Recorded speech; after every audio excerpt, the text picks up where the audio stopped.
இணையம் துறைமுக திட்டத்திற்கு எதிர்ப்பு தெரிவித்து அப்பகுதியில் உள்ள மக்கள் நூதன முறையில் போராட்டத்தில் ஈடுபட்டு வருகிறார்கள். அது பற்றியான தகவல்களை நமது செய்தியாளர் நாகராஜிடம் கேட்டாம்.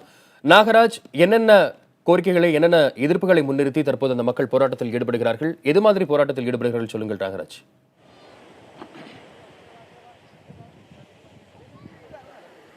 வசந்த், அதாவது சுனாமியால் மிகப்பெரிய அளவு உயிரிழப்பை சந்தித்த கிராமங்களில் ஒன்றுதான் இந்த குறும்பனையும். இங்கு பார்க்கலாம், இதற்காக ஒரு கருப்பு கொடி ஏற்றி முதற்கட்டமாக ஒரு போராட்டத்தை நடத்தினார்கள். அதுக்கு அடுத்ததாக கடலில் இறங்கி அவர்களுக்கு இறந்த தங்களது தோழமைகளுக்கு வருத்தம் தெரிவிக்கும் விதமாக மலரஞ்சலி செலுத்தினார்கள். பின்னர் அதனைத் தொடர்ந்து கடலில் மனித சங்கிலி போராட்டமாக கடற்கரை நின்று அவர்கள் தங்களது வருத்தத்தையும் இதே போல மற்றொரு சூழ்நிலை உருவாக்கக்கூடிய அந்த இணையம் வர்த்தக சரக்கு பற்ற மாற்று முனை அமைந்தால் எங்களுக்கு மீண்டும் ஒரு சுனாமி போல ஒரு பேரழிவு கடலில் ஏற்படும் என்ற கருத்தை வலியுறுத்தி தற்பொழுது ஒரு போராட்டத்தை நடத்தினார்கள். தற்பொழுது மணலில் இறங்கி, கடல் மண்ணில் புதைந்து தங்களது வாழ்வும் இதே மாதிரியான ஒரு சூழலுக்கு உருவாகும் என்று சொல்லி அதை வெளிப்படுத்தும் விதமாக அந்த மணலில் இறங்கி போராட்டத்தை நடத்தி வருகிறார்கள்.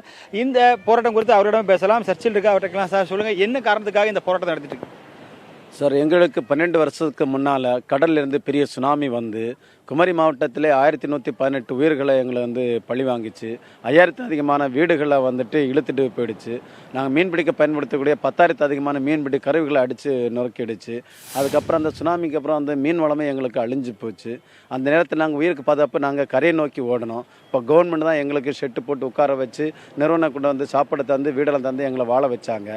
ஆனால் இந்த வேலையை பயிரை மேய்ந்தது கணக்காட்டி அந்த கடல் சுனாமியில் எங்களை பாதுகாத்த மத்திய அரசு இப்போ இணையம் பெற்றக மாற்றுமுனைங்கிற ஒரு திட்டத்தை கொண்டு ஒரு சுனாமியாக மீண்டும் எங்களை அதை தாக்குது. அப்படி வந்தோன்னா கடலுக்குள்ளே 9 கிலோமீட்டருக்கு கடல் அலை தடுப்பு சுவர் போட போகிறாங்களாம் சார். நாங்கள் 1/2 கிலோமீட்டர்லேருந்து 900 கிலோமீட்டர் வரைக்கும் மீன் பிடிக்கக்கூடியவங்க. நீங்கள் 9 கிலோமீட்டருக்கு நீங்கள் கடல் தடுப்பு சுவர் போட்டோன்னா மீன் அதில் பாதிக்கப்படும், கடல் நீரோட்டம் பாதிக்கப்படும்.